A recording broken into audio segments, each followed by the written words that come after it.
Hello बच्चों, क्या हाल चाल। बढ़िया। चलिए तो स्टार्ट करते हैं आज का अपना शानदार जानदार क्लास 10th साइंस, जिसमें हम पढ़ रहे हैं फिजिक्स का पहला चैप्टर, जिसका की नाम है दर्पण, परावर्तन और अपवर्तन, प्रकाश का परावर्तन और अपवर्तन। चलिए तो मैं डायरेक्ट अपने टॉपिक पे आता हूं जल्दी से। क्लास में देखिए।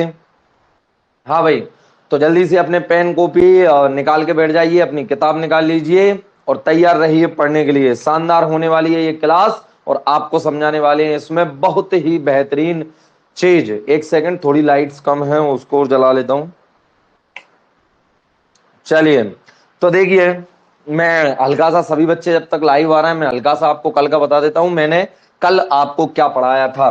कल बच्चों मैंने आपको पढ़ाया था उत्तल दर्पण। क्या बताया था? उत्तल दर्पण से बने प्रतिबिंब, बने प्रतिबिंब, जिसमें केवल आपको मैंने दो कंडीशन बताई थी। पहली कंडीशन क्या थी? उत्तल दर्पण कैसा होता है बेटा? जिसका परावर्तक पृष्ठ उठा हुआ है। तो ये हमारा क्या ध्रुव है, यहां कहीं पे फोकस मान लीजिए और यहाँ पे वक्रता केंद्र। तो पहली कंडीशन थी जब वस्तु कहां हो? अनंत पर, और अनंत से हम लेते हैं प्रकाश किरणें समांतर। ये तो तो हमारा चित्र कहां बनता है? इस तरीके से ये परावर्तित हो जाती है, इधर परावर्तित हो जाती है, ये इधर परावर्तित और ये इधर। अब ये प्रकाश किरणें परावर्तन के पश्चात नहीं मिल रही हैं, प्रकाश किरणें परावर्तन के पश्चात नहीं मिल रही हैं, तो इनको क्या कीजिए? ऐसी जगह पर मिलाइए, दर्पण के पीछे ले जाने पर मिल जाएंगी। तो देखिए, इसको लेके गया यहां पे, इसको लेके गया इधर, इधर और इधर। सही है। तो जो अनंत पर वस्तु होती है उसका प्रतिबिंब कहां पर बनता है बेटा? फोकस पर। उत्तल दर्पण में भी और अवतल दर्पण में भी हमने देखा था। चलिए फटाफट दूसरी कंडीशन देख लेते हैं, जिसमें आपका था दर्पण के सामने कहीं भी रख दीजिए आप। ये देखिए आपका क्या है? उत्तल दर्पण। जल्दी से इसके सामने आप कहीं पर भी वस्तु रख दीजिए। ये रख दी मैंने उत्तल दर्पण के सामने आपकी वस्तु, जिसका की नाम है A for apple, B for boy. चलिए तो आप देखिए यहां से क्या हो जाएगा बेटा? ये मैंने मान लिया इसका फोकस, मान क्या लिया? होता ही है। ये क्या हो गया बच्चे? आपका वक्रता केंद्र। एक प्रकाश किरण ली समांतर, समांतर जाने वाली किस दिशा में जाती है? फोकस की दिशा से होते हुए आपतित हो जाती है। ठीक है, चलिए बढ़िया। अभी नहीं बढ़ाएंगे इसको, बढ़ा देखो बढ़ाते क्या है, ध्यान से सुनना, लिखते क्या है ध्यान से सुनना है। क्या होता है बच्चे? दूसरी प्रकाश किरण हमने कहां से ले ली? मैंने कल यहां से ली थी। आप और कहीं से भी ले सकते हो, कोई दिक्कत वाली बात नहीं। आप फोकस से भी ले सकते हो, बिल्कुल आएगा। कल मैं कह रहा था ना, फोकस से बिल्कुल आएगा, फोकस से दिशा में। इसके बाद आप वक्रता केंद्र की दिशा में ले लीजिए, सभी में बिल्कुल एक सा ही चित्र आएगा। तो आपको जैसा अच्छा लगे। देखो फोकस की दिशा में ले लो, एक काम करो, कल मैंने यहां से लिया था, आज मैंने दूसरी प्रकाश किरण ले ली फोकस से होते हुए, इस तरीके से। चलिए तो अब तो सबको पता है बेटा, फोकस की दिशा में जो आती है दर्पण पर, वो कैसी हो जाती है बेटा? समांतर। परावर्तन के पश्चात कैसी हो जाती है? समांतर। तो ये प्रकाश किरण ऐसी आई, इधर चली गई, ये इधर आई, इधर। अब ना तो इसका मिलना ना इसका मिलना, ये दोनों प्रकाश किरणों की दिशाएं कहां हैं? अलग अलग। तो उस कंडीशन में प्रकाश किरणें कहां जाएंगी बेटा? उस कंडीशन में प्रकाश किरणों को हम जब पीछे मिलाएंगे तो ये आपस में मिल जाएंगी। देखिए ये आ रही बात समझ? ये प्रकाश किरण इधर चली गई, ठीक है, और ये प्रकाश किरण इधर चली गई। परावर्तित के पश्चात प्रकाश किरणों को मिलाना है, तो ये प्रकाश किरण मिल गई। आप देखिए इस तरीके से, या फिर आप, हाँ बिल्कुल, ये देखिए आप बन गया। तो दोनों प्रकाश किरण है आपका, ये क्या बन गया? ए डैश और बी डैश। आ गया समझ में? तो मैंने कल आपको ये बता दिया था। मैंने आपको कल बेटा अवतल दर्पण के उपयोग भी बताए थे। टॉर्च, सर्च लाइट में एक समांतर प्रकाश पुंज प्राप्त करने के लिए, तीव्र प्रकाश प्राप्त करने के लिए। इसके बाद याद करो, जल्दी से याद करवा रहा हूं मैं। दूसरा जल्दी से याद करो, टॉर्च में, सर्च लाइट में हो गया, डॉक्टरों द्वारा मरीज के दांतों को देखने में, दाढ़ी बनाने के लिए उपयोग करते हैं, चेहरे का स्पष्ट प्रतिबिंब देखना होता है। और चौथा मैंने आपको बताया था, हाँ, सौर भट्टी में, बिल्कुल सही, सौर भट्टी में। और उत्तल दर्पण का केवल एक मैंने आपको क्या बता, और मैंने कारण भी बताए थे, और आप अभ्यास में जाके देख भी सकते हो। एक क्वेश्चन हैगा जिसमें आपको पूछ रखा है कि निम्नलिखित स्थितियों में या निम्नलिखित प्रयोगों में कौन से दर्पण का उपयोग किया जाता है और क्यों किया जाता है।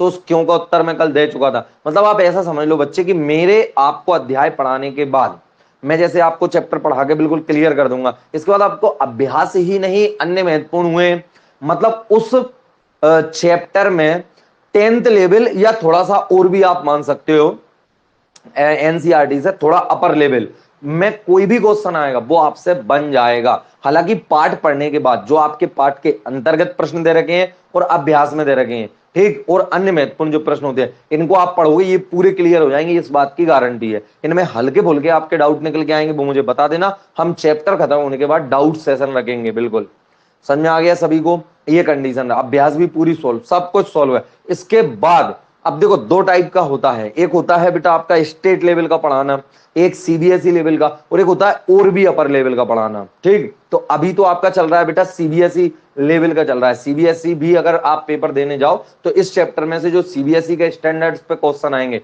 वो आप यहां से आराम से कर सकते हो। चलिए, तो ये हो गया उत्तल दर्पण का उपयोग कहां बताया था बेटा। अब देखिए बड़ी वस्तु और छोटा करना है, ठीक, तो बड़ी वस्तु और छोटा करना है तो क्या कंडीशन आएगी, उत्तल दर्पण। तो बड़ी वस्तु को छोटा देखने के लिए हम कहां उपयोग करते हैं, वाहनों के साइड मिरर के रूप में। तो मैं मेरी आज की क्लास स्टार्ट करता हूं, ये कल की बात हुई थी, आप में से अगर किसी को दिक्कत हो तो वो कल की वीडियो जाके देख सकता है, बिल्कुल आपको। चलिए, अब आज का हमारा टॉपिक है बेटा, ध्यान से समझना, चिन्ह परिपाटी। गोलीय दर्पणों से संबंधित बेटा क्या हैगी, नाम समझना, चिन्ह परिपाटी। चिन्ह परिपाटी, सर ये क्या होता है चिन्ह परिपाटी, आप बात को ध्यान से समझेंगे।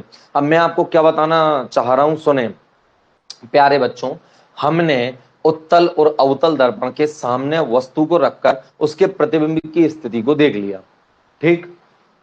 अब बच्चों मैं आपको यदि ये कहूं कि दर्पण के सामने जो वस्तु है वो 20 सेंटीमीटर की दूरी पर रखी है, समझे आप बात को, और मैं आपसे पूछूं कि जो प्रतिबिंब बनेगा वो दर्पण से कितनी दूर बनेगा, अर्थात मैं आपको यदि क्या दे दूं, वस्तु की दूरी दे दूं, तो आपसे पूछूं प्रतिबिंब की दूरी, तो आप मुझे बताइए। तो ऐसी कंडीशन के लिए आपको दर्पण से दूरियों को नापने से संबंधित, अर्थात फोकस दूरी, वक्रता त्रिज्या, वस्तु की दूरी, प्रतिबिंब की दूरी, ये सब, और ऊंचाई प्रतिबिंब की, मैं आपको सब कुछ क्लियर करूंगा। आप समझना आज क्या सीखने वाले हो, आप सीखने वाले हो कि आपको दर्पण के सामने मुझे बताना है, आप उसकी फोकस दूरी बता दो दर्पण की कितनी है, और आप मुझे बता दो कि वस्तु यहां रखी, मैं आपको बता दूंगा प्रतिबिंब कितनी दूर बनेगा। बच्चे अभी तक हम ये सीखते आ रहे हैं कि वक्रता केंद्र से परे आप दर्पण को, वस्तु को रखो, जैसे यह उत्तल दर्पण है, ये वक्रता केंद्र आपने यहां रख दिया, तो अब हमें पता है कि इस कंडीशन में कहां बनता है, सी और एफ के बीच में। अब सी और एफ के बीच में कहां, सी और एफ का बीच तो इतना ज्यादा है, यहां बनेगा, यहां बनेगा, यहां बनेगा, यहां बनेगा, कहां बनेगा। यदि मैं इसकी डिस्टेंस दर्पण से बता दूं, मैं बोलूं 30 सेंटीमीटर की दूर है, बिल्कुल, तो आप मुझे प्रतिबिंब की दूरी बताइए। अभी आपको स्थिति पता है लेकिन बिल्कुल फिक्स स्थिति पता थोड़ी है। तो बिल्कुल फिक्स स्थिति के लिए, बिल्कुल स्थायी स्थिति के लिए हमें चिन्ह परिपाटी का ज्ञान होना आवश्यक है। चिन्ह परिपाटी में हम क्या क्या चीजें ज्ञात करेंगे बच्चों, आप चार चीजों का नाम याद रखें। देखिए सबसे पहले आप सबको पता है कैपिटल आर, याद करिए किस किस को नापेंगे, ये होती है बेटा वक्रता त्रिज्या, याद करिए क्या होती है वक्रता त्रिज्या। फिर होती है बेटा स्मॉल एफ, जिसको हम बोलते हैं दर्पण की फोकस दूरी, इसको भी नापना होगा हमें। इसके बाद हम नापेंगे बेटा यू, यू का मतलब होता है वस्तु की दूरी, वस्तु को आपकी किताब में हिंदी मीडियम में बिंब लिखा रहता है, वस्तु की दूरी, वस्तु की दूरी से दर्शाते हैं बेटा यू। इसके बाद आता है वी, तो वी होता है बेटा आपका प्रतिबिंब, क्या होता है, प्रतिबिंब की दूरी, ध्यान से, प्रतिबिंब की दूरी। इसके बाद आता है बेटा एच, ये होती है आपकी बेटा वस्तु की ऊंचाई, वस्तु की ऊंचाई। और एक होता है बेटा आपका एच डैश, हाइट, हाइट मतलब वस्तु की ऊंचाई, ये होती है प्रतिबिंब की ऊंचाई। आप इसको ऐसे भी लिख सकते हो, वस्तु को बोलते हैं बेटा ऑब्जेक्ट, इसलिए किसी किसी किताब में आपको ओ भी मिल सकता है, और प्रतिबिंब को बोलते हैं इमेज, इसलिए यहां पे क्या मिल सकता है, आई। तो आपको इतनी चीजों को नापना रहेगा, ध्यान से देख लीजिए, इतनी चीजों को आपको नापना रहेगा, ठीक है।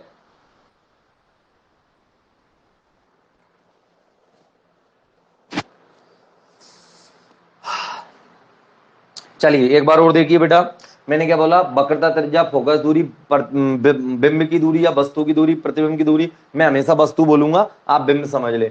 वस्तु की ऊंचाई, प्रतिबिंब की ऊंचाई। वस्तु और प्रतिबिंब की ऊंचाई अपनी किताब में एच एच डैश होता है, किसी किसी किताब में और आई होता है। ओ का मतलब ऑब्जेक्ट, ऑब्जेक्ट अर्थात वस्तु, आई का मतलब इमेज, इमेज का मतलब प्रतिबिंब। सर इनको नापना क्यों है, ये मैंने आपको क्लियर कर ही दिया बेटा। इनको नापना क्यों है, वस्तु की स्थिति, फोकस दूरी आप बताइए, मैं आपको बता दूंगा वगैरह। तो इन चीजों को नापना है। चलिए, तो चिन्ह परिपाटी के लिए आप समझेंगे कि आपने कोई सा भी दर्पण लिया बेटा, उत्तल और अवतल, 1 मिनट में सीखोगे प्रत्येक, बिल्कुल कोई कितने से कितना कम पढ़ने वाला बच्चा उसको भी 100% समझ में आएगी ये चीज। ये अवतल दर्पण है, क्या है, अवतल दर्पण, चाहे उत्तल दर्पण, कुछ भी हो उससे कोई फर्क नहीं पड़ेगा, ध्यान से। उत्तल दर्पण हो चाहे यहां पे ले लो, मैं ऐसे करके ले लेता हूं बेटा आपका अवतल दर्पण, उत्तल दर्पण दोनों, ठीक है। ये कौन सा है, अवतल दर्पण, और ये कौन सा है, उत्तल दर्पण। दोनों मैंने साथ में चिपका के ले लिए, इस तरीके से ध्यान से समझना है। दोनों मैंने साथ में चिपका के ले लिए। अब बेटा आपको क्या करना है, दोनों का बेटा ये क्या है, ध्रुव आपका, ये क्या है, ध्रुव। तो आपको बस एक बात याद रखनी है, बस एक लाइन और पूरी चिन्ह परिपाटी खत्म। केवल एक लाइन, उसको मैं लिख रहा हूं कि जब स्टार पॉइंट में केवल एक लाइन, कि जब, नहीं 2 लाइनें याद कर लेना, सभी दूरियां, पहली लाइन याद करिए, सभी दूरियां दर्पण के, सभी दूरियां दर्पण के ध्रुव से नापी जाती हैं। चलिए समझ में आ गया, यानी हम कहां से नाप के चलेंगे बेटा, दर्पण के ध्रुव से नापना है हमें, समझ गए। हम कहां खड़े होंगे, हमेशा यहां पे, वस्तु इधर है तो इधर चलेंगे, वस्तु इधर रखी है तो इधर चलेंगे, समझ में आ गई बात। चलिए, और दूसरी पॉइंट वाली बात है, वेरी वेरी इंपॉर्टेंट बच्चे, दूसरी, कि जब, ये दूसरी मेन बात है, जब आप आपतित प्रकाश, जब आप आपतित प्रकाश की दिशा में चलें, जब आप आपतित प्रकाश की दिशा में चलें, तब दूरियों, तब दूरियों को धनात्मक लेना है, तथा चिन्ह परिपाटी मतलब यही होता है, धनात्मक कब लेना है, ऋणात्मक कब लेना है, तथा विपरीत दिशा में, तथा आपतित प्रकाश की, क्या बोला बच्चे मैंने, आपतित प्रकाश की विपरीत दिशा में चलने पर, आपतित प्रकाश की विपरीत दिशा में चलने पर दूरियां ऋणात्मक लेनी है, ऋणात्मक लेनी है। चलिए, इस लाइन को आप याद कर लीजिए, बाकी पूरा चिन्ह परिपाटी खत्म है आपका, ठीक। किताब को पढ़ लेना, आपको और थोड़ा बहुत कंफ्यूजन होगा उससे क्लियर हो जाएगा। चलिए, क्या बेटा, हम दूरियों को क्यों नाप रहे हैं ये मैंने आपको समझा दिया। नापते कैसे, हमेशा कहां से नापना है, ध्रुव से, और चलना कहां है, कहीं भी जहां नापना हो, वस्तु इधर रखी है तो ध्रुव से चलेंगे, वस्तु की दूरी, प्रतिबिंब यहां बन रहा है, यहां बन रहा है, कहीं भी बन रहा है, उससे कोई फर्क नहीं पड़ना, ठीक। अब पॉइंट क्या है, मैंने ये लाइन लिखी, इसका अर्थ क्या है बच्चे, यदि आपकी वस्तु कहां रखी है, ध्यान से सुनना, इधर रखी है, देखो दोनों कंडीशन में, अगर क्या है आपका अवतल दर्पण है तो भी बेटा आपतित प्रकाश इधर से ही होगा, अरे देखिए ना इसकी परावर्तक पृष्ठ क्या है, और यदि क्या है उत्तल दर्पण, तब भी बेटा इसकी परावर्तक पृष्ठ क्या है, ये रही, तो भी बेटा वस्तु का है हमेशा इधर है। तो इसका मतलब क्या होगा कि आप जब भी, ये क्या मान लिया आपने बेटा, वस्तु, क्या वस्तु, ऐसा जरूरी नहीं है कि वस्तु को इधर नहीं रख सकते, अरे रखा जा सकता है बच्चों, रखा जा सकता है, यदि हमने इस तरीके से बना लिया तो कोई दिक्कत नहीं। अब कहां है बेटा, तो अब आपका वस्तु कहां रखी होगी, इस साइड रखी होगी, तो वस्तु को रख सकते हैं इधर, लेकिन आपको सीधा ही चित्र बनाना है, उल्टा चित्र नहीं बनाना है। तो ध्यान से समझेंगे, बिल्कुल कॉन्सेंट्रेशन करके, कि ये वस्तु है। अब बेटा वस्तु से, अब प्रकाश कहीं से भी आ रहा होगा, प्रकाश स्रोत से टकराकर कहां जाता है, दर्पण पर, ये मैंने आपको बता दिया है, टकराकर कहां जाता है, दर्पण पर। अब आपतित प्रकाश की दिशा ये है, प्रकाश टकराएगा और इधर से ही ले रहे हैं ना हम प्रकाश किरणें, तो ये क्या है बेटा आपकी आपतित प्रकाश, क्या है, आपतित प्रकाश, ठीक है, की दिशा है। और यदि आप, अब नाप कहां से रहे हो आप, पी से, और पी से आपको वस्तु तक जाने के लिए देखिए विपरीत दिशा में नहीं चलना पड़ रहा, तो जब भी आप विपरीत दिशा में चलोगे तो दूरियां कैसे लेनी है, माइनस की, कैसे लेनी है, माइनस, समझ गए। ये देखिए इधर माइनस, और आप अगर यदि इधर चल रहे हो तो कैसे लेना है बेटा, प्लस की। जैसे आपतित प्रकाश इधर से आ रहा है, अब प्रतिबिंब का बना इस साइड बना, और आप लोगों को नापना कहां से है, ध्रुव से, तो हम आगे जाएंगे तो हमेशा क्या लेना है, धनात्मक। आप समझे, सीधी सी बात है बच्चे, बिल्कुल एक लाइन में बात है कि आप हमेशा खड़े कहां पे हो, ध्रुव पर, दर्पण के ध्रुव पर। अब जिधर से प्रकाश आ रहा है अगर आप उसकी उल्टी दिशा में नापने के लिए चल रहे हो, आपने कहा नाप, चलिए ये 1 2 3 4, आप आगे बढ़े बेटा, तो आपतित प्रकाश यदि आपको विपरीत में मिल रहा है तो आप जो दूरी नाप रहे हो उसको ऋणात्मक लेना है। और अब आपको मान के चलो इधर जाना है, तो आप खड़े वहीं पर, नापना हमेशा कहां से है, ध्रुव से। अब आप चलो, और आपके साथ साथ क्या चल रहा है, आपतित प्रकाश, जिग जिग जिग जिग जिग जिग जिग जिग जिग जिग जिग, इस तरीके से आपतित प्रकाश चल रहा है। तो आपको दूरी को क्या लेना है बेटा, धनात्मक। क्या लेना है, धनात्मक। तो एक ही लाइन है अकेली, आपतित प्रकाश की दिशा में चलने पर दूरियों को धनात्मक लेना, और आपतित प्रकाश की विपरीत दिशा में चलने पर दूरियों को ऋणात्मक लेना है। ठीक, चलिए अब यहां से हमें कुछ बातें स्पष्ट होंगी। कौन सी बातें स्पष्ट होंगी, ये फैक्ट है। कैसे फैक्ट हैं, देखिए। अब मुझे एक बात बताइए, क्या बताइए, कि बच्चे, यहां से मैं कुछ लाइनें लिखवाऊंगा, इससे ही हमें क्या स्पष्ट हो रहा है, ओटी है ये, और परीक्षा में आती हैं। आप में से कोई पूछे सर ये चिन्ह परिपाटी किसने बताई थी, क्या बताई थी, कैसे, तो इसमें किसी एक वैज्ञानिक का मत नहीं है, बहुत सारे, मतलब पूरी फिजिक्स की जैसे जैसे खोज होती गई, जैसे जैसे इन चीजों को समझते गए, अलग वैज्ञानिक किताबों में लिख दिया गया, और यही मानक स्थिति है। ठीक, चलिए। तो बेटा ये क्या है आपका, अवतल दर्पण। क्या है बेटा आपका, अवतल दर्पण। ध्यान से, अब अवतल दर्पण का वस्तु हमेशा कहां रखी होगी बेटा, इस तरफ, इधर से ही आएगा प्रकाश, और ध्रुव कहां है बेटा, ये रहा। फोकस कहां है, यहां पे। वक्रता त्रिज्या कहां है बेटा, वक्रता केंद्र कहां है। तो बेटा ध्रुव से और फोकस के बीच की दूरी को हम क्या बोलते हैं, फोकस दूरी। क्या बोलते हैं, फोकस दूरी। तो अब आप कहां चलो, हमेशा वस्तु कहां रखी हुई, इस तरफ, तो प्रकाश कहां से आ रहा है, इस तरफ, और अवतल दर्पण की फोकस दूरी नापने के लिए हम क्या चल रहा है, प्रकाश की विपरीत दिशा में। तो यहां से एक बात सीधी सी स्पष्ट हो जाती है कि अवतल दर्पण की फोकस दूरी सदैव ऋणात्मक होती है। ये आप लाइन लिख लेना स्पष्ट तरीके से, अवतल दर्पण की फोकस दूरी सदैव ऋणात्मक। वहीं हम उत्तल की बात करें, वहीं हम कितनी, वो एक अलग बात है, छोटा दर्पण होगा तो कम होगी, जब बड़ा दर्पण होगा तो द्वारक बड़ा होगा तो बड़ी। अब इसमें क्या होता है बेटा, इसमें यहां वस्तु रखी, प्रकाश देखिए इधर चल रहा है, प्रकाश आपतित प्रकाश की दिशा। अब इसका फोकस कहां होता है बेटा, ये रहे, देखिए। तो यहां ध्रुव से फोकस तक के बीच की दूरी क्या होती है, फोकस दूरी। अब आप इस फोकस दूरी को नापने के लिए कहां से चलोगे, ध्रुव से लेके और फोकस तक चलिए। तो ध्रुव से आप फोकस तक जा रहे हो इधर, और आपतित प्रकाश भी आपके साथ साथ चल रहा है, तो इसको क्या लेना, धनात्मक। क्या लेना, धनात्मक। तो बच्चे आप यहां से दो लाइनें, बिल्कुल आपको रटना नहीं है इनको, बिल्कुल रटना थोड़ी है, मैंने बता दिया ना स्पष्ट तरीके से कि अवतल दर्पण की फोकस दूरी ऋणात्मक होती है, और उत्तल दर्पण की फोकस दूरी सदैव धनात्मक होती है, क्योंकि उत्तल दर्पण का फोकस कहां होता है, दूसरी तरफ, और अवतल दर्पण का फोकस कहां, जिधर वस्तु है। अब वस्तु से प्रकाश आएगा, हम नापने के लिए फोकस दूरी कहां जा रहे हैं, विपरीत दिशा में। बेटा इसके साथ में दो लाइनें आप साथ में ही लिख लेना कि फोकस दूरी और वक्रता त्रिज्या एक ही है।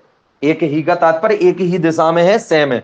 तो इसका मतलब ये नहीं है कि अवतल दर्पण की फोकस दूरी अकेली ऋणात्मक होती है, अवतल दर्पण की वक्रता त्रिज्या भी ऋणात्मक होती है, और उत्तल दर्पण की वक्रता त्रिज्या धनात्मक। देखो फोकस दूरी और वक्रता त्रिज्या है तो दोनों, फोकस और वक्रता केंद्र इधर, इधर का फोकस और वक्रता केंद्र इधर। तो आपने दो लाइनें लिख ली बेटा कि उत्तल दर्पण की फोकस दूरी धनात्मक, अवतल दर्पण की फोकस दूरी ऋणात्मक होती है। चलिए अब आप ध्यान से समझेंगे आगे। अभी तो हमने क्या नाप लिया, आप देख लीजिए, ये मैंने आपको बता दिया, वक्रता त्रिज्या लेंगे, फोकस दूरी, वस्तु की दूरी, प्रतिबिंब की दूरी, ये सब हम देख लेंगे।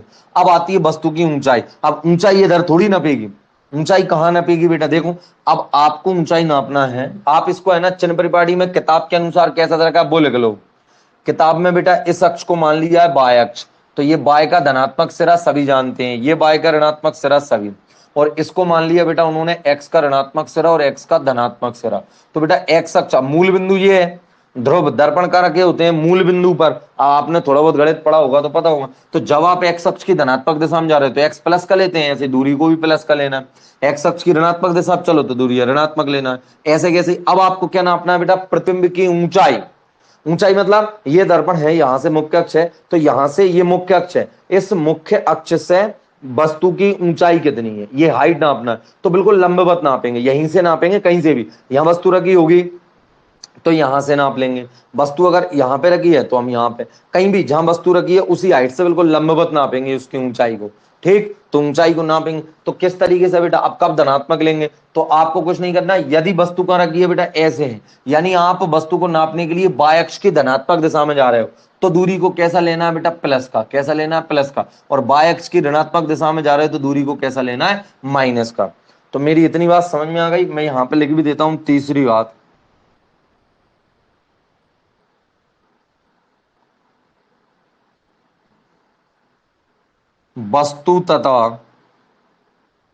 वस्तु तथा प्रतिबिंब की ऊंचाई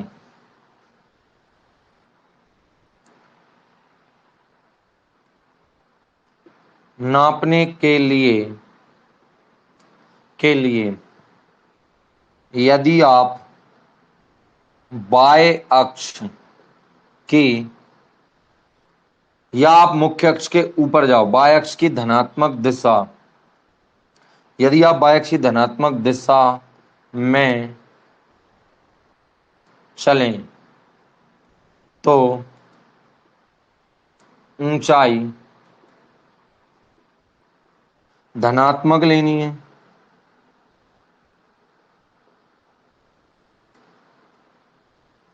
तथा बाय अक्ष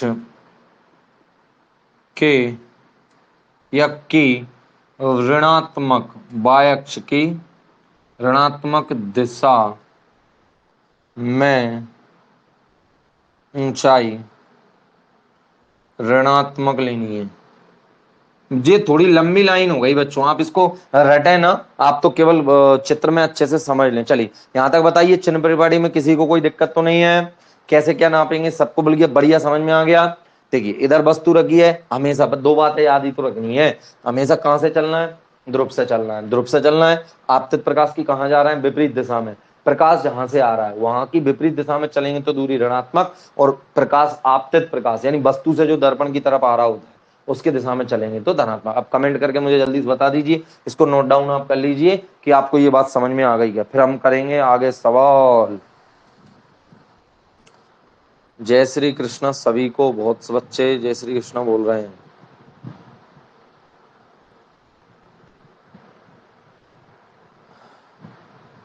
चलिए आ गया, समीक्षा बोल रही है, हाँ सर, तो आ गया समझ में। आगे देखिए बच्चे, मैं इसको साफ कर रहा हूं, आप बाद में नोट डाउन कर लें, अभी कर लें जल्दी से। ठीक, देखिए यहाँ वीडियो को रोक के आप नोट डाउन कर सकते हो। अब देखिए आ गए, चिन्ह परिपाटी हो गई आपकी।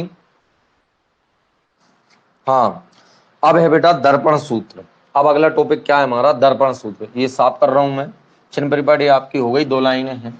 और आप घबराएं ना, यदि थोड़े बहुत डाउट्स वगैरह होंगे ना आपके, या आपको थोड़ा नया लग रहा होगा कि सर ये क्या है, तो आप टेंशन ना लें, 1-2 सवाल करेंगे हम अभियाल, तो क्या हो जाएगा बच्चे, आपको सब कुछ समझ में आ जाएगा। अब हमें देखना है बेटा आपका दर्पण सूत्र। परीक्षा में आता है बेटा आपका मिरर फॉर्मूला। दर्पण सूत्र किसे कहते हैं, मिरर फॉर्मूला। तो सबसे पहले हमने बोला बेटा दोनों के लिए सत्य होता है, चाहे उत्तल हो चाहे अवतल, कोई भी दर्पण हो। किसी गोलीय दर्पण, आप परिभाषा लिखेंगे दर्पण सूत्र किसे कहते हैं और क्या है। किसी गोलीय दर्पण की फोकस दूरी, किसी गोलीय दर्पण की फोकस दूरी, जिसको हम क्या दर्शाते हैं बेटा, एफ से। फोकस दूरी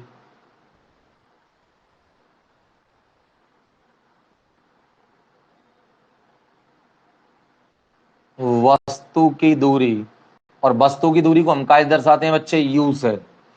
तथा प्रतिबिंब, प्रतिबिंब की दूरी, जो कि क्या होता है बेटा हमारा v, में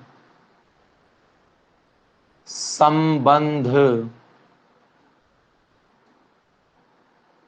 बताने वाला समीकरण, संबंध बताने वाला समीकरण दर्पण सूत्र कहलाता है। क्या कहलाता है बच्चे आपका, दर्पण सूत्र कहलाता है, दर्पण सूत्र कहलाता है। ठीक है, और दर्पण सूत्र क्या है बच्चे आपका, और दर्पण सूत्र है, अर्थात ये दर्पण सूत्र क्या है बेटा आपका, 1/f बराबर 1/v प्लस 1/u। यही क्या है बेटा आपका दर्पण सूत्र है। आप बोलोगे सर ये क्या क्या लिखवा दिया, क्या पढ़ा दिया, एकदम पल्ले नहीं पड़ी। अरे सब पल्ले पड़ेगी। पहले तो ये देख लो, ये क्या है, फोकस दूरी, प्रतिबिंब की दूरी और वस्तु की दूरी। ध्यान से इनको हल्का सा आपको याद करना पड़ेगा, कंफ्यूज नहीं होना है कि यू से किसको दर्शाते हैं, वी से किसको दर्शाते हैं। तो आप थोड़ा सा ध्यान रहे, किसी गोलीय दर्पण की फोकस दूरी, किसी गोलीय दर्पण की फोकस दूरी, और ये क्या है बच्चे आपकी प्रतिबिंब की दूरी और वस्तु की दूरी। इनमें जो संबंध बताने वाला एक समीकरण होता है, आपको दिख रहा होगा, ये समीकरण होता है। इस समीकरण को हम बोलते हैं बेटा दर्पण सूत्र। आप बोलोगे सर ये दर्पण सूत्र कहां से आया, बेटा इसको सिद्ध किया जाता है। अब आपके कोर्स से बाहर है तो मैं अन्य महत्वपूर्ण में इसका आपको एक अलग से वीडियो बना के इसको सिद्ध करवा दूंगा। ठीक है, चलिए अलग से रहेगा। ये कहां से आया ये आपके कोर्स में नहीं है। अब ध्यान से सुनना कि एक बात और होती है बेटा दर्पण सूत्र को, कि ये जो लिखा है इसको यदि हम बोलें तो कैसे बोल सकते हैं। ये जो लिखा है इसको दर्पण सूत्र की दूसरी परिभाषा कह सकते हैं आप, जिसको कि सर कैसे, कि बेटा किसी भी गोलीय दर्पण की फोकस दूरी का व्युत्क्रम, व्युत्क्रम का मतलब होता है जैसे x है, तुमसे पूछ लिया x का व्युत्क्रम क्या है, तो व्युत्क्रम मतलब होता है बेटा 1/x। तो ये क्या है, फोकस दूरी का व्युत्क्रम। तो हम क्या बोलेंगे, किसी भी गोलीय दर्पण की फोकस दूरी का व्युत्क्रम दर्पण से प्रतिबिंब की दूरी और वस्तु की दूरी के व्युत्क्रमों के योग के बराबर होता है। अर्थात आप लिख लो, मैं बोल रहा हूं ऐसा, मैंने एक बार बोल के बताया है वो तो। अर्थात आप ये वाली परिभाषा भी लिख सकते हो या ऊपर वाली, दोनों एक ही हैं, दोनों सही हैं। अर्थात गोलीय दर्पण की फोकस दूरी का व्युत्क्रम, मैं थोड़ा जल्दी में लिख रहा हूं, देखिए, गोलीय दर्पण की फोकस दूरी, फोकस दूरी का व्युत्क्रम, गोलीय दर्पण की फोकस दूरी का व्युत्क्रम दर्पण से वस्तु की दूरी तथा प्रतिबिंब, प्रतिबिंब की दूरी, दर्पण से वस्तु की दूरी तथा प्रतिबिंब की दूरी के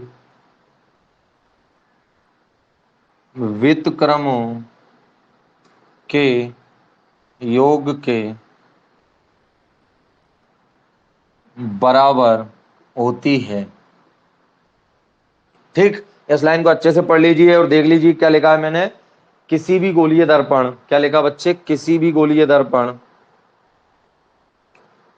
किसी भी गोलीय दर्पण की फोकस दूरी का व्युत्क्रम दर्पण से वस्तु की दूरी तथा प्रतिबिंब की दूरी के व्युत्क्रमों के योग के बराबर होता है। इसको आप बोल भी पाओगे, अच्छे से याद करना यही क्लास के क्लास में। कैसे, देखिए बेटा, ये क्या फोकस दूरी का व्युत्क्रम, ये क्या है प्रतिबिंब की दूरी का व्युत्क्रम, और ये क्या है वस्तु की दूरी का व्युत्क्रम। तो आप देखिए ना, इसको क्या लिखना है कि किसी भी गोलीय दर्पण, बेटा दोनों के लिए सत्य है जे, उत्तल और अवतल।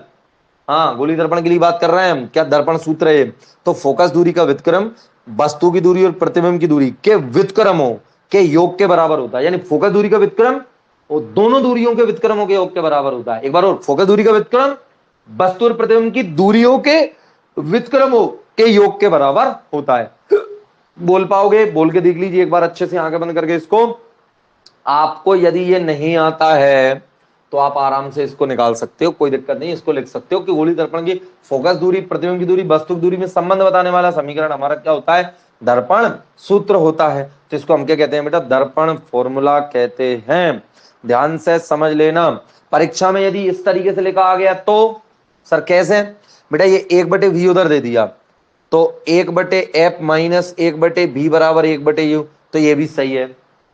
ध्यान से देखो, देखो इधर देखो, इधर देखिए। इसके बाद यदि v उधर दे दिया तो क्या आ गया बेटा आपका, 1/f माइनस 1/u बराबर कितना आ गया, 1/v। ये इस तरीके से, तो ये भी सही है, ये भी सही है, और जो लिखा है वो भी सही है। इसके बाद और भी सुनो, अब इसका यदि एलसीएम ले लें हम, क्या ले लें, एलसीएम ले लें, तो क्या आएगा जल्दी से देखो, तो 1/f और v और u का एलसीएम लोगे तो क्या आएगा बेटा आपका, u और v, इसका गुणा इधर, इसका गुणा इधर, एलसीएम वगैरह लेना आता होगा। तो v प्लस यू पलट दो f की वैल्यू निकालने के लिए, तो f बराबर ये ऊपर आ जाएगा बेटा, इसको पलटेंगे ये भी पलट जाएगा, LHS को पलटेंगे RHS भी पलटेगा, u भी ऊपर और u प्लस भी नीचे। तो आप इस तरीके से भी इसको लिख सकते हो, ठीक है। इसको तो नहीं, ये तो नहीं आएगा, लेकिन इस तरीके से आ सकता है, या करके आप लिख सकते हो कि f बराबर क्या आ रहा है बच्चे आपका U V upon U plus भी, यानी वस्तु की दूरी और प्रतिबिंब की दूरी का गुणा ऊपर कर दो और नीचे दोनों को जोड़ दो, ठीक है। वस्तु की दूरी और प्रतिबिंब की दूरी का ऊपर गुणा कर दो, नीचे जोड़ दो, यहीं से आया है। तो ये चार तरीके में से किसी भी तरीके से परीक्षा में आ जाए तो आप अच्छे तरीके से कर लेना, ठीक है। चलिए, तो ये हो गया बेटा आपका दर्पण सूत्र। क्या हो गया? दर्पण सूत्र। अब अगला टॉपिक देखिए बेटा, आवर्धन। ये छोटे छोटे टॉपिक हैं, ये छोटे छोटे टॉपिक हैं। आप बोलोगे सर ये है क्या? बेटा एक संबंध है फोकस दूरी, वस्तु की दूरी, प्रतिबिंब की दूरी में। आप समझे बात को, ये क्या है? संबंध है, ठीक। चलिए, अभी तो आधा घंटा हुआ है, अगले आधे घंटे में आपको बहुत सी चीजें बता दूंगा, ध्यान से सुनना है। चलिए, हो गया बेटा, ये मैं साफ कर रहा हूं फिर से, आ गया सभी को समझ में बढ़िया तरीके से। क्या? दर्पण सूत्र। ये भी समझा दिया, ये बता दिया। इसको ऐसे लिख सकते हैं, ये इधर उधर होके पूछ लिया जाए कोई फर्क नहीं पड़ेगा। एक तरफ एफ है, बी और यू है, इसको आगे इसको पीछे लिख दिया जाए, कोई फर्क नहीं पड़ेगा। ये सब चीजों की वजह से कंफ्यूज नहीं होना है आपको। और ये मैंने आपको ये क्या लिखा है इसको बोल के बता दिया है, ठीक। चलिए, अब अगला टॉपिक है बेटा हमारा आवर्धन। क्या है? आवर्धन। कछु कह रहे हैं सर गोवर्धन, अरे गोवर्धन नहीं, आवर्धन। सर ये क्या होता है और क्यों होता है? देखो, दर्पण सूत्र क्या है ये तो मैंने बता दिया, पॉइंट समझना। कुछ चीजों के क्या, क्यों, कैसे, कब और कहां, 5 W। क्या? ठीक। व्हाट, व्हाई, हाउ, हु, ये दो चार चीजें आपको यदि अच्छे से क्लियर हैं तो आप उसको अच्छे से समझ सकते हो। तो मैंने आपको ये बता दिया दर्पण सूत्र क्या है, समझ गए। फिर क्यों है ये भी बता दिया, क्योंकि आपको वस्तु की दूरी यदि दे दें, प्रतिबिंब की दूरी दे दें, आपसे फोकस दूरी पूछ लें, आप निकाल सकते हो। यानी दो तीनों में से कोई सी भी दो चीजें आपको यदि दे दिए जाएं और तीसरी चीज पूछ ले तो आप उसको ज्ञात कर सकते हो। और ये हमारे दैनिक जीवन में बहुत उपयोगी मतलब उपयोगी समीकरण है। इसके बाद आता है कि ये क्यों है, ये बता ही दिया। अब ये कैसे आया, हाउ यानी कैसे आया, तो ये आपके कोर्स से बाहर की चीज है। आप बोलो सर कहां से आया, तो मैं आपको सिद्ध करवाता, यहीं पे दर्पण लेता, फोकस दूरी बकायदा मैं पूरा आपको सिद्ध करवाता। क्लास 12 की एक वीडियो, मैं 12th फिजिक्स में इस टॉपिक पे आऊंगा तो मैं वहां पे इसको सिद्ध करवाऊंगा। मैं आपको सजेस्ट कर दूंगा कि आप उस वीडियो को देख लें, जिसको समझ में आता है ठीक है, नहीं आता है कोई दिक्कत वाली बात नहीं। अब आता है बेटा आपका टॉपिक आवर्धन। क्या आता है? आवर्धन। सर ये क्या होता है और ये क्यों है? पॉइंट यही है कि आवर्धन क्या है और क्यों है, ठीक। चलिए, मैं इंग्लिश नाम देख रहा था, कुछ नहीं देखा। तो देखिए, आवर्धन या बात करें बेटा, इसको दर्शाते हैं एम से। काय दर्शाते हैं? स्मॉल एम से दर्शाते हैं हम आवर्धन को। सबसे पहली बात तो ये क्या है, क्यों है, ये दो चीजें समझना। आवर्धन का तात्पर्य बच्चों, अभी तक हमने क्या पढ़ा है, ध्यान से सुने, पेन को रखिए और ध्यान से सुनिए, बिल्कुल सीधे अच्छे से बैठ जाइए और अच्छे से ध्यान से सुनिए। क्या कि अभी तक हमने क्या पढ़ा था कि वस्तु यहां पे रखना है, कहीं भी रख दो, एक स्थिति है वस्तु को रख दिया और प्रतिबिंब बन रहा कहीं पर, ठीक। वस्तु की स्थिति के हिसाब से प्रतिबिंब की स्थिति पढ़ ले। हमने आकार भी पढ़ा था, स्थिति तो पढ़ी थी, आकार भी पढ़ा था। आकार का तात्पर्य मैंने बताया था ना, स्थिति, आकार, प्रकार, सब चीजें। तो आकार में मैंने क्या लिखवाया था? बिंदु आकार का, वस्तु से छोटा, वस्तु के बराबर, वस्तु से बड़ा, वस्तु से बहुत बड़ा लिखवाया था। अब बच्चे वस्तु से छोटा बन रहा है, उत्तल दर्पण में हमेशा छोटा बनता है।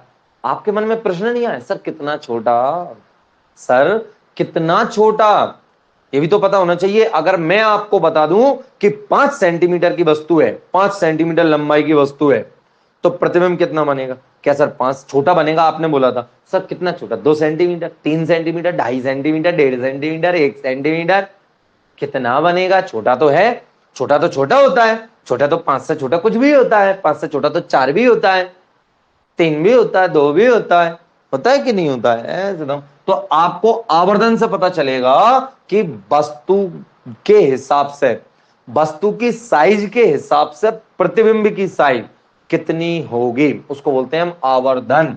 तो परिभाषा लिखेंगे आवर्धन की अच्छे तरीके से। क्या आएगी परिभाषा आवर्धन की? चलिए, मैं ये सब मेरी तरफ से लिखवाता हूँ, किताब में कुछ ऐसा स्पष्ट नहीं लिखा हुआ है और ना मैंने कुछ ऐसा पहले से बिल्कुल लिख के देख रखा है, वो तो यहाँ पे आते हैं आपको सामने लिखवा देते हैं, यही सही है। ठीक, आवर्धन, तो आप बोलोगे किसी भी गोलीय दर्पण या वस्तु प्रतिबिंब की ऊंचाई, ध्यान से समझना, परिभाषा है प्रतिबिंब की ऊंचाई, प्रतिबिंब की ऊंचाई, जिसको कि हम दर्शाते हैं बेटा काय से, एच डैश से, काय दर्शाते हैं, एच डैश से, प्रतिबिंब की ऊंचाई तथा वस्तु की ऊंचाई, ध्यान से समझना, वस्तु की ऊंचाई के अनुपात को, के अनुपात को आवर्धन कहते हैं। थोड़ा सा अच्छी नहीं लग रही, एक आध लाइन आगे पीछे जोड़ो इसके। गोलीय दर्पण द्वारा उत्पन्न आवर्धन भय अपेक्षिक विस्तार जिससे ज्ञात होता है कोई प्रतिबिंब वस्तु की अपेक्षा इसके प्रतिबिंब ऊंचाई तथा बिंब ऊंचाई के अनुपात के रूप में। चलो, किताब में तो भाषा लिखी रहती है, उसमें से अपने को परिभाषा छांटना होता है, मैं बिल्कुल सही है। प्रतिबिंब की ऊंचाई तथा वस्तु की ऊंचाई के अनुपात को हम आवर्धन या बात करें बेटा आवर्धन कहते हैं, या बात करें रैखिक आवर्धन। एक चीज और ध्यान समझना, आवर्धन दो तरीके का होता है, ध्यान से, आवर्धन दो तरीके का होता है। एक तो चौड़ाई में आवर्धन, मोटाई, जैसे कई दर्पण ऐसे होते हैं जिनमें कि बेटा बड़ी छोटी, तो मैंने आपको बता दिया कि वस्तु कितनी बड़ी, कि 5 सेंटीमीटर की थी तो छोटी बनी, उत्तल दर्पण में 2 सेंटीमीटर की बन गई, तो हमने आवर्धन बता दिया कि इतना ज्यादा बना, इतना छोटा बना, बड़ा बना, वो तो हमें समझ में आ गया।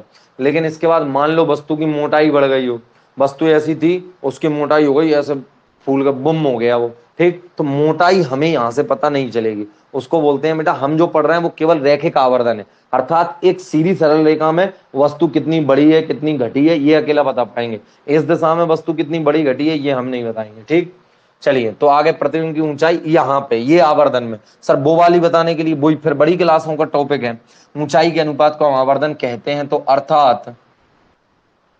अर्थात आवर्धन, आवर्धन बराबर प्रतिबिंब की ऊंचाई, आवर्धन क्या आ जाएगा बेटा आपका, प्रतिबिंब की ऊंचाई, प्रतिबिंब की ऊंचाई, और अपन में क्या जाएगा बेटा आपके वस्तु की ऊंचाई, अर्थात आप प्रतिबिंब की ऊंचाई में वस्तु की ऊंचाई का भाग दे दो तो आपको उसका आवर्धन पता चल जाएगा। काय दर्शाते हैं बेटा, एम से दर्शाते हैं, प्रतिबिंब की ऊंचाई होती है एच डैश और अपन में होता है एच। ठीक, यहां से अब मैं आपको आगे ये इतना समझ में आ गया, आपने बोला यस सर, ठीक है सर, ओके सर, जो भी बोला बच्चे, मैं आपको अब ये बताने की मतलब आगे बताना चाह रहा हूं, अरे बता रहा हूं आगे क्या बता रहा हूं, कि जो आपका एच डैश और एच है ये क्या है, प्रतिबिंब की ऊंचाई वस्तु की ऊंचाई। यदि आपको प्रतिबिंब की ऊंचाई वस्तु की ऊंचाई ना दे, प्रतिबिंब की दूरी और वस्तु की दूरी दे दे, अर्थात सर वो भी और यू जो पहले अभियान दिया था, तब भी हम वस्तु का आवर्धन बता सकते हैं। क्या बात कर रहे हैं सर, अर्थात जो आपकी प्रतिबिंब की ऊंचाई वस्तु की ऊंचाई है मतलब आवर्धन है, आवर्धन का जो सूत्र है वो वस्तु की और प्रतिबिंब की दूरी के सूत्र के रूप में भी होता है। सर क्या बात कर रहे हो, जी हाँ, तो अर्थात इसको हमें ऐसा लिख सकते हैं, यदि प्रतिबिंब की दूरी v तथा वस्तु की दूरी u है, तब आवर्धन, तो m इज इक्वल टू कितना आ जाता है, वो आता है बेटा माइनस का v अपॉन यू, ये माइनस फॉर्मूले में है, यदि v माइनस का आएगा तो हम रखेंगे, u माइनस का आएगा हम रखेंगे। ठीक, तो अर्थात क्या समझ में आया तुम्हें, अर्थात तुम्हें समझ में आया m का मान ये भी है और m का मान ये भी है, तो अर्थात हमें समझ में आया कि h डैश अपॉन h लिख लो या माइनस के v अपॉन u लिख लो, दोनों में से कोई भी लिख लो, आप दोनों का मतलब एक ही है, इस तरीके से। ठीक है, यू है ये, एल नहीं है, क्या है, यू है। चलिए, तो आज की क्लास का जो थ्योरी है वो खत्म हो चुका है, अब आते हैं बेटा आपके न्यूमेरिकल्स, सवाल प्रश्न जो कि इन टॉपिक्स पर आधारित हैं, जल्दी से देख लीजिए। और अभी हमारा समय कितना बच रहा है ये देखेंगे, यहां तक बताइए किसी को कोई प्रॉब्लम नहीं है, अभी 40 मिनट 10 से 15 मिनट है अभी अपने पास, तो 10 से 15 मिनट में हम क्या करेंगे बेटा, यदि 1 घंटे भी पढ़ाया तो अभी 20 मिनट है, तो 20 मिनट में हम आराम से इस आपकी किताब में दे रखे सब सवालों को हल कर लेंगे, बशर्ते ये आपको अच्छे से आ गया क्या समझ। आप फिर बोलोगे कि सर ये कहां से आया, अरे बच्चों ये कहां से आया वही बात, प्रूफ नहीं दे रखा है आपकी क्लास में, केवल जानकारी बताई गई, ये होता है। प्रूफ के लिए आप 11th में साइंस ले लेना, आपको 12th में जाके पता चल जाएगा। चलो इतना आ गया अच्छे तरीके से समझ में। तो आपके पास फॉर्मूले कितने हो गए यदि हम याद करें, अभी तक हमने इस पार्ट में कितने फॉर्मूले पढ़ लिए। तो सबसे पहले पढ़ा था बेटा कोण आई बराबर कोण आर, आपतन कोण परावर्तन कोण के बराबर होता है गोलीय दर्पण में। दूसरा हमने पढ़ा था बेटा आपकी फोकस दूरी वक्रता त्रिज्या की आधी होती है। तीसरा अभी हाल ही हमने पढ़ा था कि 1/f बराबर 1/v प्लस 1/u। और चौथा अभी हाल हमने पढ़ा है m बराबर h डैश अपॉन h या माइनस के v अपॉन u। तो ये फॉर्मूले अच्छे से देख लीजिए, 1 2 3 4, ठीक है, आ गया समझ में। ये अब लगेंगे बेटा, ये फॉर्मूले मैंने अभी आप तक बता दिए हैं और ये फॉर्मूले लगेंगे अब सवालों में, ठीक है। तो करते हैं, देखिए शुरुआत सवालों की। आपके पाठ के अभ्यास में ही बहुत सारे सवाल दे रखे हैं, इन सबको निपटा देंगे। तो निपटा दिया जाए या छोड़ दिया जाए, बोल तेरी शाद क्या सलूक किया जाए। आवर्धन समझ में आ गया सभी को, क्यों भी आ गया ना आवर्धन का, आवर्धन का क्यों समझ में आ गया सभी को। क्यों का तात्पर्य वस्तु कितनी बड़ी छोटी कैसी क्या है, ये हमें समझने के लिए हमें आवर्धन चाहिए। चलो तो अब ये चीजें तुम्हें पता होना चाहिए, आर वक्रता त्रिज्या, एफ फोकस दूरी, यू वस्तु की दूरी, बी प्रतिबिंब की दूरी, एच वस्तु की ऊंचाई और प्रतिबिंब की ऊंचाई। चलिए साफ सूप हमारी निकाल लीजिए क्वेश्चन नंबर फर्स्ट। चलिए तो पाठ के अंतर्गत का उदाहरण नंबर 10.1 क्या है बेटा आपका उदाहरण। आप उत्तर मत देखना, उदाहरण है नहीं तो उत्तर देखने बैठ जाओ। उदाहरण नंबर 10.1। तो देखिए क्या दे रखा है आपको, क्वेश्चन को बेटा किताब में से ही पढ़ेंगे। देखिए किस तरीके से लिखा है, किसी ऑटोमोबाइल के पीछे का दृश्य देखने के लिए उपयोग होने वाले उत्तल दर्पण। तो सबसे पहले हमारे पास बेटा क्या है, दर्पण कौन सा है बेटा, उत्तल दर्पण। हमने यही लिख लिया ऐसे ही जमाने के लिए कि दर्पण का प्रकार वो कौन सा है बेटा, उत्तल दर्पण। कौन सा है, उत्तल दर्पण का प्रकार कौन सा, उत्तल। वैसे ही लिख लिया मैंने जानकारी कि वक्रता त्रिज्या कितनी है 3 मीटर दिया है। वक्रता त्रिज्या, ध्यान से, वक्रता त्रिज्या कितनी दी है बेटा, हम काय से प्रेजेंट करते हैं, आर से। कितनी दी है 3 मीटर। अब पॉइंट आएगा कि वक्रता त्रिज्या को आपको प्लस में लिखना है कि माइनस में, तो यहां आवश्यकता पड़ती है चिन्ह परिपाटी की। कैसे, अब दर्पण कौन सा है, उत्तल। तो उत्तल दर्पण में ये रहा ध्रुव और ये क्या है बच्चे आपका मुख्य अक्ष हो गया। यहाँ पे फोकस है और यहाँ पे वक्रता केंद्र है। तो ध्रुव से और वक्रता केंद्र के बीच की दूरी होती है वक्रता त्रिज्या। तो अब प्रकाश कहां से आएगा, इधर वस्तु रखी होगी, वस्तु को आप इधर रखो कोई फर्क नहीं पड़ेगा, वस्तु यहां रखी होगी। तो इसका अर्थ क्या है, आप आपतित प्रकाश की कहां चल रहे हो, दिशा में। तो क्या लेना है, धनात्मक। तो प्लस का आ जाएगा आपका 3 सेंटीमीटर, प्लस का 3 सेंटीमीटर, यही दे रखा है। अब आप बोलोगे सर ये 3.00 क्यों लिखा है जब इसका कोई अर्थ नहीं है। फिर मैं बोल रहा हूं 11th क्लास में आपको ये समझ में आएगा कि ये दशमलव के बाद के ये 2 जीरो हैं, ये क्यों लिख रखे हैं, ठीक, क्यों लिख रखे हैं, या आप ऐसे समझ जाओ। अभी मैं नहीं बता सकता बेटा, नहीं हूं उस कंडीशन में बताने की। चलो तो 3 मीटर है। यदि एक बस इस दर्पण से 5 मीटर की दूरी पर है, क्या कह रहा है, बस, बस यानी वस्तु की दूरी, वस्तु की दूरी बेटा, ऑटोमोबाइल का मतलब होता है 2 व्हीलर 4 व्हीलर कुछ भी। तो वस्तु की दूरी का दर्शाते हैं यू से। अब आप बताइए मुझे, वस्तु कहां रखी होगी बेटा, इधर ही रखी होगी। तो वस्तु यहां से 5 मीटर की दूरी पर रखी है, तो वस्तु की दूरी कैसी आएगी, देख लो ना, आपतित प्रकाश की कहां जा रहे हो, विपरीत दिशा में। तो काय की आएगी, माइनस के, यानी 5.00 मीटर दे रखा है। अब पूछा क्या है, दूरी पर स्थित है। तो प्रतिबिंब की स्थिति, प्रकृति और साइज। देखो 3 चीजें ज्ञात क्या करना है, प्रतिबिंब की स्थिति, प्रतिबिंब की स्थिति बात करें या दूरी कुछ भी कह दो, अर्थात v की वैल्यू ज्ञात करना है।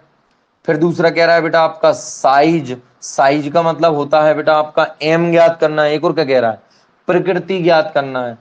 प्रकृति का मतलब आप समझ जाओ, आभासी है कि वास्तविक है, प्रकृति भी ज्ञात करना है। तो हमें 3 चीजें बताना है। सर इसका कैसे पता चलेगा, घबराए ना आप, मैं बता रहा हूँ, साइज भी बताऊंगा, स्थिति बताऊंगा और प्रकृति भी बताऊंगा, ठीक है। चलिए एक बार मैं देख लेता हूं, कोई दिक्कत तो नहीं है। सब कुछ बढ़िया चल रहा है? चलिए, सब बच्चे कह रहे हैं नहीं है, कोई दिक्कत नहीं है। तो देखो अब जल्दी से बच्चे, प्रकृति, तो अब हमें पता है वक्रता त्रिज्या और फोकस दूरी में संबंध। तो हमने लिखा कि चूंकि हम जानते हैं, क्या लिखा? हम जानत हैं कि, हम जानत मानी, क्या जानत मानी? कि एफ बराबर होता है r/2। बोल दो ठीक है। तो फोकस दूरी तो चाहिए हमें, तो एफ बराबर कितना आ जाएगा बेटा आपका? आर की वैल्यू कितनी है? प्लस का 3। अब दशमलव में 0 0 लिखो तो ठीक है, नहीं अभी ना लिखे कोई दिक्कत वाली बात नहीं। तो एफ बराबर कितना आ गया? 3/2, या 3/2 को आप भाग दोगे तो कितना आ जाएगा? 1.5 मीटर। तो ये आ गई फोकस दूरी। बेटा वक्रता त्रिज्या धनात्मक तो फोकस दूरी भी धनात्मक। अब हमें लगाना है बेटा दर्पण सूत्र। क्या लगाना है? अब काय की सहायता से, दर्पण सूत्र की सहायता से, काय से? दर्पण सूत्र की सहायता से या दर्पण सूत्र से, डायरेक्ट लिखो दर्पण सूत्र से। देखिए क्या आ जाएगा बच्चे? तो 1/f is equal to 1/v plus 1/u। चलिए, हाँ भाई देखिए, कोई कोई खाना खाते खाते में देख रहा होगा वीडियो, खाना खाते में रुक जाइए, बिल्कुल वहीं ऐसे ही रुक जाइए, और बहुत इंपॉर्टेंट बात सुनिए ध्यान से, कानों को अकेले खोल कर रखना है। क्या? कि आपको जो चीजें दे रखी हैं उनके चिन्ह सहित मान रखना है, और जिस चीज को हमें ज्ञात करना है, जिसको हमें ज्ञात करना है, एफ को यू को भी, उसका चिन्ह हमें नहीं रखना। भले ही आपका, जैसे आपको पता चल गया उत्तल दर्पण, हम जानते हैं उत्तल दर्पण की फोकस दूरी कैसी होती है? धनात्मक। आपको नहीं रखना प्लस का कि माइनस का। अवतल दर्पण पता चल गया, फिर भी नहीं रखना। जो हमें ज्ञात करना है उसका अपने आप उत्तर में आ जाएगा, प्लस या माइनस जो आना होगा। आपको जो तत्व दे रखे हैं उनके अकेले, जो पद आपको दे रखे हैं उनको चिन्ह सहित रखना होता है। ठीक, चलो, तो मान रखने पर, मान रखने पर तो रखिए बच्चे मान, क्या दिक्कत है? 1/f की वैल्यू कितनी आई हमारी?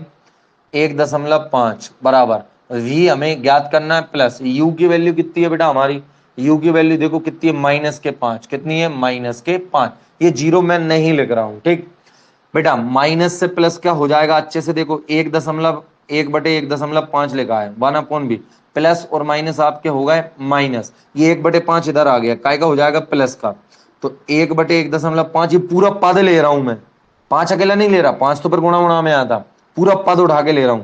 तो काय का हो गया? प्लस का 1/5 बराबर में कितना है? 1/v। आप इस पूरे पद को उधर लिख लीजिए और इसको इधर, क्यों? क्योंकि v की वैल्यू ज्ञात करना है, जिसको ज्ञात करना होता है उसको LHS में रख लिया करो पहले ही। तो और दोनों पक्षों को पलटने पर चिन्ह परिवर्तित नहीं होते। तो कितना आ जाएगा बेटा आपका? एक काम करो, दशमलव हटा लो, मैं बहुत आराम से करा रहा हूं। दशमलव हटाएंगे तो ऊपर कितना हो जाएगा? 10। अब आपने ये पढ़ा होगा कि दशमलव हटाने पर नीचे जीरो बढ़ाते हैं। अरे नीचे नहीं है, नीचे से दशमलव हटाएंगे ऊपर एक जीरो लग जाएगी, ऊपर से हटाएंगे तो नीचे लगेगी। चलो, तो 10 बटे ये कितना लिखा है? 15, और प्लस का कितना है? 1/5। अब एक काम करो, 15 और 5 का एलसीएम ले लो। तो 15 और 5 का एलसीएम सबको पता है कितना आएगा बेटा आपका? 15। 15 एकम 15, 10 ऐसे के ऐसे ही, 5 तिया 15, 3 एकम 3, कितने आ गए? 1/v बराबर 10 और 3 कितने आ गए बेटा आपके? 13/15। ये काय का मान है बच्चे? 1/v का। काय का है? 1/v का। हमें चाहिए v का मान, तो अर्थात कितना आ गया बेटा? v की वैल्यू आ गई आपकी 15/13 मीटर। कितनी आ गई? 15/13 मीटर। आप इसको भाग भी दे सकते हो या परीक्षा में यहां तक भी लिख के आओ, कोई दिक्कत वाली बात नहीं। तो अतः पहला उत्तर आ गया हमारा, प्रतिबिंब की स्थिति। या भाग दोगे आप तो कितना आएगा बेटा? 13 में 15 का भाग दोगे, 13 एकम 13, कितने बच गए आपके? 2। फिर कितने हो गए? 20। फिर 13 एकम 13, 7 बच गए आपके। फिर कितने हो जाएंगे? 13 चुके 70 है, 13 चुके 52, 13 पंज 65, तो 1.15 कितना आ गया? बस 2 अंक तक ठीक है, 1.15। तो अतः क्या आ जाएगा? अतः प्रतिबिंब, अतः प्रतिबिंब की, प्रतिबिंब ऐसे लिखेंगे, प्रतिबिंब दर्पण के पीछे, क्योंकि उत्तल दर्पण है ना, तो दर्पण के पीछे कहां बनेगा बेटा? दर्पण के पीछे 1.15 मीटर दूरी पर बनता है। ठीक है, तो ये एक उत्तर हो गया आपका। अब दूसरा उत्तर खोजेंगे भाई। दूसरा उत्तर क्या है हमारा? कि भाई साइज क्या है, यानी आवर्धन। तो आवर्धन के लिए तो हमें पता है ना, अब क्या जाएगा? आवर्धन। तो आवर्धन के लिए क्या करना रहेगा? m का मान, और जो कि हमने निकाला था माइनस के v/u से। अब हमारे पास v भी है, u भी है, चलो रख दो तो मान। तो कितना आ जाएगा, माइनस का v की वैल्यू अब याली आई है कितनी, 1.15 और u की वैल्यू कितनी है हमारी, दे रखी थी ना सवाल में 5, कैसा, -5। ठीक है बेटा, माइनस से माइनस कट गया, ध्यान से। ऊपर कितना लिखा है बेटा आपका m का मान, देखिए जल्दी से, 1.15 और बटे में 5 भाग दे लो, तो m बराबर, दशमलव को भी मैंने एक तरफ साइड में रख दी और 5 का भाग दे रहा हूं मैं, तो ठीक है रखें, तो 5 का भाग, 5 दूनी 10, कितने बच गए आपके, एक बच गए, 5 तिया 15, 5 तिया 15। अब दशमलव कहाँ लगता है बेटा आपका, 5 तिया 15, कितना आ रहा है आपका, m बराबर, हाँ दशमलव 2 अंक बाद लग रहा है तो 23 आ गए, तो दशमलव लगा दो पीछे से 2 अंक बाद, कितने आ गए बेटा आपका, m बराबर 0.023। अरे भाग देना तो आता होगा, नहीं आता अलग से मिलो। इधर आवर्धन का कोई मात्रक नहीं होता, यहाँ पे मैंने मीटर लिखा है पीछे, आवर्धन का कोई मात्रक नहीं होता। तो m बराबर कितना आया, 0.23। सर इसका अर्थ क्या है, इसका अर्थ ये है, 0.23 का अर्थ समझे आप कि इतनी बड़ी वस्तु थी और ये आपका क्या रखा था बेटा, आपका उत्तल दर्पण, तो एक छोटी सी वस्तु यहां बनी। अर्थ क्या है कि जो प्रतिबिंबित था जितना भी था, मान के चलो आपका 50 सेंटीमीटर का हो, जितना भी हो 50, जितनी भी हाइट थी उसकी, उसमें आप 0.23 का गुणा कर दो, आपको क्या मिल जाएगा, क्या मिल जाएगा, जे, प्रतिबिंब की ऊंचाई, क्या मिल जाएगी, प्रतिबिंब की ऊंचाई आपको मिल जाएगी। ठीक है बच्चों, आ गया समझ में। अब आपका आता है सर प्रकृति क्या है, क्या है प्रकृति, क्या है, तो बेटा प्रकृति में देखिए, यदि आवर्धन का मान आता है धनात्मक, तो प्रकृति है बेटा आभासी। प्रकृति कैसी है, आभासी तथा सीधा, आभासी तथा सीधा, ध्यान रखना। और यदि आपका m का मान आता है ऋणात्मक, तब आपको लिखना है वास्तविक तथा उल्टा। ठीक, चलिए, तो इतना समझ में आ गया। ये आपका पहला प्रश्न हो गया बेटा 10.1। दूसरा भी कराऊंगा अभी, जल्दी से इसको नोट डाउन आप कर सकते हैं, जल्दी से कर लीजिए। बताइए इसमें कोई समस्या तो नहीं है, बढ़िया चल रहा है सब कुछ, जल्दी से। मैं एक बार और बता देता हूं क्या है, हमें दर्पण दे रखा था, उत्तल दर्पण था, ऑटोमोबाइल यानी कि अर्थात आपका काय में रखा हो बेटा, फोर व्हीलर वगैरह में लग रहा हो, पीछे एक बस रखी थी, बस कितनी दूर थी, 3 मीटर, वक्रता त्रिज्या थी उसकी दर्पण की, और वस्तु की दूरी कितनी थी बेटा, 5 मीटर। प्रतिबिंब की स्थिति हमें बताना था, साइज बताना, प्रकृति, साइज का तात्पर्य होता है आवर्धन, प्रकृति का मतलब यदि आवर्धन धनात्मक आता है तो कैसा आता है, आभासी सीधा, m का मान ऋणात्मक आएगा तो कैसा होगा, वास्तविक और उल्टा। हम जानते हैं बराबर r/2 से हमने फोकस दूरी निकाल ली, यदि फोकस दूरी दे दे तो ठीक है, वक्रता त्रिज्या दे दे तो उसका आधा कर लो, फोकस दूरी आ जाती। दर्पण सूत्र लगा के काएगा, v का मान निकाल लिया, m का सूत्र लगा के m का मान निकाल लिया, कोई बड़ी बात नहीं है। ठीक है, चलिए आगे बात करते हैं बेटा, उदाहरण नंबर 10.2। बहुत इजीली आएगा आपको सब, बाद में उतार लेना, कोई दिक्कत वाली बात नहीं है। आप पीछे या फिर आप स्क्रीन शॉट वगैरह तो नहीं, कोई दिक्कत नहीं, नहीं ले सकते। चलिए आगे, अब अगला देखिए बेटा, कह रहा है कि कोई 4 सेंटीमीटर साइज का बिंब, ध्यान से समझना जल्दी जल्दी, 10.2 क्या लिखेंगे, दिया है, चलो क्या दिया है बच्चे, 4 सेंटीमीटर साइज, साइज का बिंब यानी कि वस्तु की ऊंचाई, वस्तु की ऊंचाई कितनी दी है बेटा, आपकी वस्तु की ऊंचाई को हम क्या दर्शाते हैं, एस से, वो कितनी है बेटा आपकी 4 सेंटीमीटर। जल्दी से देखिए, किसी 15 सेंटीमीटर फोकस दूरी, तो फोकस दूरी कितनी है बेटा दर्पण की, फोकस दूरी स्मॉल एफ बराबर कितनी है, 15 सेंटीमीटर। अब बेटा दर्पण कौन सा है, तो उसमें दे रखा है अवतल, और अवतल दर्पण की फोकस दूरी कैसी होती है, ऋणात्मक।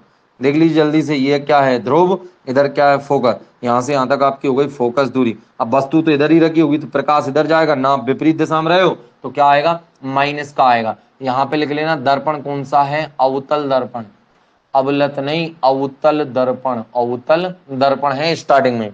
आगे बोल रहा है बेटा अवतल दर्पण से 25 सेंटीमीटर की दूरी पर रखा है, फोकस दूरी पता है, 25 सेंटीमीटर की दूरी पर रखा है, क्या रखा है बेटा आपका, वस्तु किसी 15 सेंटीमीटर फोकस दूरी से 25, वस्तु की दूरी दे रखी है, वस्तु की दूरी,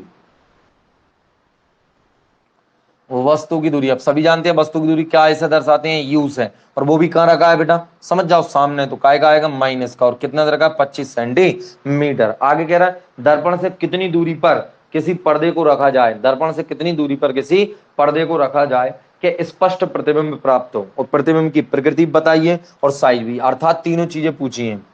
प्रतिबिंब की, बेटा पर्दे के रखने का मतलब है प्रतिबिंब कहां बनेगा, वहीं तो पर्दा रखेंगे। तो प्रतिबिंब की स्थिति, स्थिति का मतलब दूरी, तो v की वैल्यू पूछी है। फिर वही बेटा आपका साइज पूछा है, काय का, इस बार प्रतिबिंब का साइज पूछा है, क्योंकि वस्तु का साइज दिया है, देख लो वस्तु की ऊंचाई दी है, और क्या प्रतिबिंब का साइज, अर्थात प्रतिबिंब का साइज का मतलब एच डैश पूछा है, आवर्धन नहीं पूछा। इसके बाद बात कर रहा है बेटा आपकी प्रकृति, प्रतिबिंब की प्रकृति, तो वो तो हम वैसे ही बता देंगे एम के मान से। प्रतिबिंब की प्रकृति, ये तीन चीजें आपसे पूछी गई हैं। चलो तो करते हैं बेटा, फिर कोई लगा लो बेटा, आप डायरेक्ट काय से लगाओ, दर्पण सूत्र से। तो मैंने लिखा चूंकि दर्पण सूत्र, चूंकि दर्पण सूत्र क्या है, 1/f is equal to 1/v plus 1/u।